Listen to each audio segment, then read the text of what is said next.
Will we ever make a film like Inception? I think Hollywood is far ahead of the rest of the world, certainly India, in its freedom to pick topics which are bizarre sometimes, and unimaginable topics is what they pick up. I think that we are taking baby steps towards that.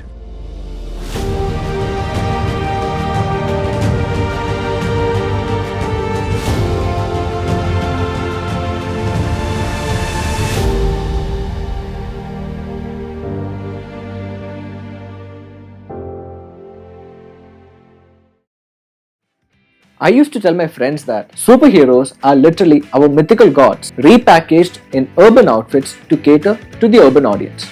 This movie does exactly that.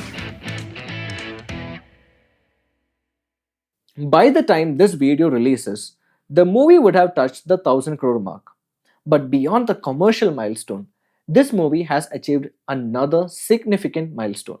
Watch till the end to find that out. Hi guys, welcome back to a brand new episode of Movito. Honestly, this is the first ever episode of Movito, and today we are going to talk about the biggest sensation across the world, that is Kalki 2898 AD. When was the last time that we used to do breakdown videos on big Indian fantasy sci-fi projects and making theories about it? We have seen that for Game of Thrones, the Infinity Saga, and many more countless Hollywood IPs. I am so glad we finally have our very own fictional IP about which we can overthink our brains out and make up our own theories about it. Heck, our own channel will be coming up with our own crazy theory about this film the coming days, so stay tuned for that. I was hyped for this film ever since its announcement, not because of the stellar cast, but only because of the man NAG ASHWIN. When I got to know that the director of Mahabharat was doing a sci-fi film on a massive scale named Project K and is collaborating with Mahindra to design a custom car for the film, I couldn't keep calm. And remember, this was way before Kamal Haasan was even roped for this film. And when I got to know that, that's an entirely different story. Now, about the car. I was shocked and genuinely upset to see the Buji car because it looked eerily similar to the car design that I planned for my very own dream project. And even if I do materialize that design, people are just gonna call it a ripoff of Buji. Honestly, I designed that car 2 years back, way before anyone even knew anything about how Buji even looked like. But if you would like to watch a video about that, about the entire process of making that design and how I conceptualized it, please let me know in the comments. I would be more than glad to make a video about it. Now, back to the film. I really wished the movie stuck to its name, Project K, because the people who watched the film would know the name is a little misleading because a lot of people went into the film thinking Prabhas is Kalki. They could have avoided that. Honestly, this film isn't perfect. It had its fair share of negatives, but its positives overshadowed the negatives, and that's what made it a memorable experience at the cinemas. The biggest highlight of the film was indeed the Mahabharat portions, which gave the Justice League and the Avengers a run for the money. It was exactly how I imagined when I read the books, when I listened to the stories, and when I saw the paintings.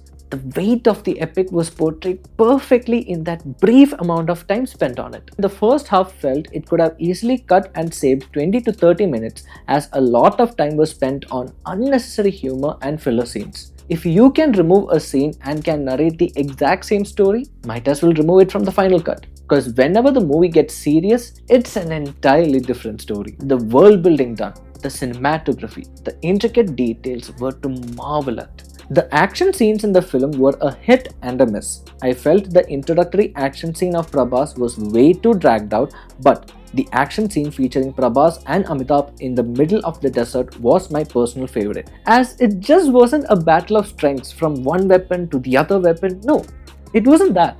Instead, we actually see Bhairava being adaptable to the situation and uses his entire surroundings and environment as his weapon to defeat his opponent. Not to mention how amazingly the climax battle was staged and have added minor details, combo attacks, levels of progression, and its culmination. And the cherry on top, a beautiful climatic payoff. The only gripe that I had was with the weapons. I wished it looked and felt a little heavier and not like a COVID testing gun. There were times that I literally felt it looked like futuristic Nerf guns. The VFX looked phenomenal for an Indian film for most parts. It felt a little off in certain climatic scenes. I heard a lot of people complaining about the music of the film, and I can understand as to why. But I personally loved it. I was fine with it, but could have avoided the complex song though. Prabhas did a great job as the conflicting anti-hero with some really good humorous moments that actually worked. Deepika, with her limited screen time, did leave a good impression. Soldier through the first half because you really don't want to be missing that interval scene. I always wished to see Amitabh Bachchan sir to do the character of Bhishma, so I'm glad that I could at least see this character being played by him. The man is 81 and the way he carries the entire film is a sight to witness. I honestly think Kamal Hassan is going to kill it in the next film. Even with the short amount of time spent, Kamal Hassan created a stunning impression. Who would have thought that this girl that I fell in love with in Kumbalangi Nights would be flying a levitating bike in the desert? This was one of the most weirdest posters that released during the marketing campaign, and it turned out to be one of the coolest scenes in the film. And who would have thought that the Shobana that we grew to love would be, you know what, that's spoilers. So I'm not going to reveal much about it. Moving on. And kudos to Kirti Suresh for dubbing in all languages for the Buji character. While I was watching this film in the theatre, I remember someone from the audience saying that the interval scene looked so much like a scene from Game of Thrones, saying that it is a complete rip-off of that scene. And it's justifiable to think that. But I firmly believe the story, situations, and the interval were more inspired from Mahabharata and the birth of the previous avatar Krishna, and how we could see parallels of Kamsa killing all of Devaki's children to kill off the one being that could destroy him, to the lab experiments on artificially inseminated women and their eventual demise as well as their fetuses. And no matter how hard both these villains tried, Kalki as well as Krishna escaped the wrath of the villains with Vasudeva walking through Yamuna. And since the rivers have dried up during Kali Yuga, the obstacle that the mother goes through is fire. Complain all you want about how it looks similar to Dune, Star Wars, Mad Max, Guardians of the Galaxy, you name it. I honestly couldn't care less. I can't remember the last time I was this awestruck by the production design of an Indian film. I mean, I'm not surprised considering the fact that the production design of this film was done by the same person who did the production design of Tumbad, Nitin Suhani Chaudhary. The man went all guns blazing on this one goddamn project. Now, in terms of the technology and special effects used in films, a math suggests that we are 10 years behind Hollywood. That is, it takes Indian cinema 10 years to catch up to the technological advancements that are done in Hollywood. Now, don't get me wrong, this is strictly based on the technology used and not questioning the quality of the storytelling. Technology is expensive, whereas storytelling is priceless. For example, when Hollywood can make an E.T. during the 80s, Indian film industry can make a Koi Mil Gaya during their early 2000s. When movies such as Terminator, Matrix and I, Robot are done during the 1990s and early 2000s, we will be able to pull off an Endiran and Ravan by the early 2010s. And now when Transformers, Guardians of the Galaxy and Mad Max are done during the early 2010s, 2014 and 15, we are now able to pull off a Kalki 2898 AD at 2024. But with innovative projects going on floors from all the industries with collaborations from all over India and the world, this math is becoming more and more obsolete. We can now see more and more Indian names during the end credits that are working behind the scenes of the biggest Hollywood blockbusters today. Heck, there are specific sections of the credits just dedicated to the Indian branches of certain studios that are working for Hollywood blockbusters right now. We have been struggling to reach the Hollywood levels of production, and I think the rat race of achieving the Hollywood quality have ended. And that comes to the most important topic. Our land is rich with diverse, fantastical stories that craves for an audience who loves spectacle. We have created great fantasy novel adaptations, sci-fi films, superhero films, but Kalki is the most important project among all of them for one good reason. Even with all the imperfections, it finally gives the Indian creators a space to dream big. Gone are the days where we think this isn't happening in India.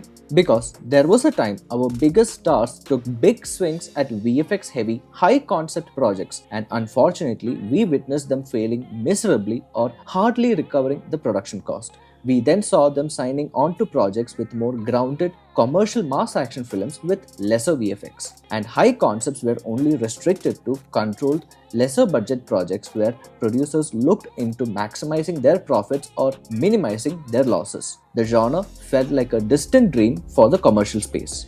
Well, we can finally dream now with limitless possibilities. And producers who would be more than willing to give a chance to aspiring visionaries who can bring dystopian, futuristic, mind bending concepts come to life. And with the massive exposure to superhero, sci-fi and fantasy epics from the West, thanks to internet and the boom of OTT platforms, we finally have curated an audience who would love to watch these big stories on the big screen. I am glad NAG ASHWIN had the opportunity to make this film. I am proud we finally have a fantasy sci-fi saga that we could call our own. Do let me know what you think about this film as well as this video. I would absolutely love to hear your thoughts.